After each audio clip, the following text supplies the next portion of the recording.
News insight کے ساتھ میں ہوں عامر ضیاء۔ مسائل میں گھرے پاکستان کے لیے، بحرانوں کے شکار پاکستان کے لیے اور دہشت گردی سے لڑتے پاکستان کے لیے ایک بڑا سوال یہ بھی ہے کہ 24 نومبر کا پاکستان تحریک انصاف کا جو احتجاج ہے اس کا اونٹ کس کروٹ پہ جا کر بیٹھتا ہے۔ نظر یہ آ رہا ہے کہ اسلام آباد میں ایک مرتبہ پھر جو ہے وہ کنٹینرز کی آہنی دیواریں جو ہیں، فصیلیں جو ہیں دوبارہ کھڑی کی جا رہی ہیں، لیکن وہیں پر یہ قیاس آرائیاں اور افواہیں بھی زوروں پر ہیں کہ پس پردہ کہیں نہ کہیں جو ہیں اس احتجاج کو مؤخر کروانے کے لیے مذاکرات بھی ہو رہے ہیں۔ لیکن جہاں تک سابق وزیر اعظم عمران خان صاحب کا تعلق ہے، ان کا دعویٰ یہ کہ مذاکرات کرنے والے جو ہیں مذاکرات میں سنجیدہ نہیں ہیں۔ ان کا کہنا یہ ہے کہ ان کی ایک چھوٹا سا مطالبہ تھا کہ ان سمیت سیاسی قیدیوں کو جو ہے رہا کیا جائے، لیکن بجائے رہائی کے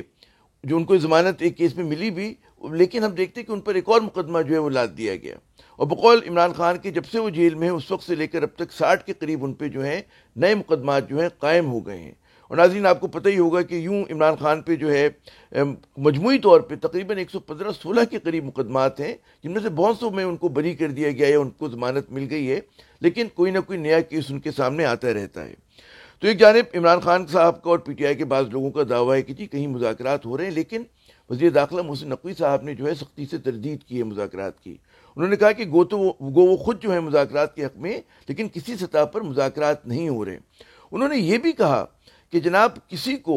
بنا اجازت کے اسلام آباد میں جلسہ جلوس کرنے کی اجازت نہیں دی جائے گی۔ کوئی مذاکرات نہیں ہو رہے ہیں۔ میں ذاتی طور پہ میں اپنی ذات کی بات کر رہا ہوں، میں خود اس حق میں ہوں کہ ہاں بات چیت ہونی چاہیے، لیکن میں آپ کو یہ چیز یقین سے دلا سکتا ہوں کہ یہ ہمیں کہیں کہ 24 نومبر کو ہم آ کے دھرنے دیں گے، ڈنڈے برسائیں گے ہمارے لوگوں پہ اور مذاکرات کریں، یہ کسی صورت ممکن نہیں ہے۔ تو جناب حکومت کی جو ہے احتجاج سے نمٹنے کی تیاریاں جو ہیں ہر سطح پر بھرپور طریقے سے جاری ہیں۔ قطع نظر اس بات کے کہ مذاکرات ہو رہے نہیں ہو رہے، جو ہمیں نظر آ رہا ہے وہ یہ کہ اسلام آباد کو ایک مرتبہ پھر جو ہے اس کے راستوں کو بند کیا جا رہا ہے، مختلف مقامات پر، حساس مقامات پر کنٹینرز لگائے جا رہے ہیں، اور جو اس کے ایگزٹ اور انٹری پوائنٹس ہیں انہیں بند کیا جا رہا ہے۔ ساتھ ساتھ جو ہے اسلام آباد میں تو پہلے سے دفعہ 144 نافذ ہے، پنڈی میں بھی دفعہ 144 کو نافذ کر دیا گیا ہے۔ پنجاب کے مختلف مقامات پر پی ٹی آئی کے کئی کارکن جو ہیں وہ گرفتار بھی ہوئے ہیں۔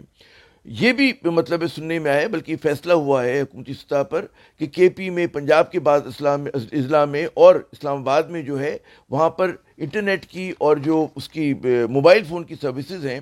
ان کو بند کر دیا جائے گا احتجاج کے دوران۔ تو جناب ایک طرف تو یہ سب کچھ ہو رہا ہے، لیکن کہیں ملک کے گوشے میں لوور کرم کے علاقے میں ایک بہت بڑا سانحہ ہوا ہے۔ وہاں پر تقریباً آخری اطلاعات کے مطابق 40 کے قریب افراد کو جو ہے قتل کر دیا گیا ہے۔ مسلح افراد آئے اور انہوں نے جو ہے گھیر کے چن کے جو ہے وہ 40 افراد کو مارا اور اس سے کہیں زیادہ لوگوں کو زخمی کیا ہے۔ اب سوال یہ پیدا ہوتا ہے کہ ہماری حکومت جو ہے ظاہر اس کی ترجیحات اس وقت پی ٹی آئی کے احتجاج سے نمٹنے میں ہیں، اور جو ہمارا ایک بہت بڑا مسئلہ ہے دہشت گردی کا، جس کو میں نے کل کے پروگرام میں بھی اٹھایا تھا کہ اس میں جو ہے 1000 سے زیادہ ہمارے سیکورٹی فورسز کے نوجوان جو ہیں، افسر جو ہیں وہ شہید ہوئے ہیں 2000 نومبر 2022 سے لے کر آج تک۔ اس کے حوالے سے ہمیں وہ فوکس نظر نہیں آ رہا ہے۔ تو لیکن کیونکہ ہمارے یہاں جو ہے وہ محدود سیاسی مقاصد کے لیے جو بڑے کہتے ہیں نا کہ قومی ایک آپ کی وہ ہوتے ہیں مسائل ہوتے ہیں یا قومی اہمیت کی باتیں ہوتی ہیں، ان کو کہتے ہیں بیک برنر پہ ڈال دیتے ہیں، تو وہی کچھ آج پاکستان میں ہو رہا ہے۔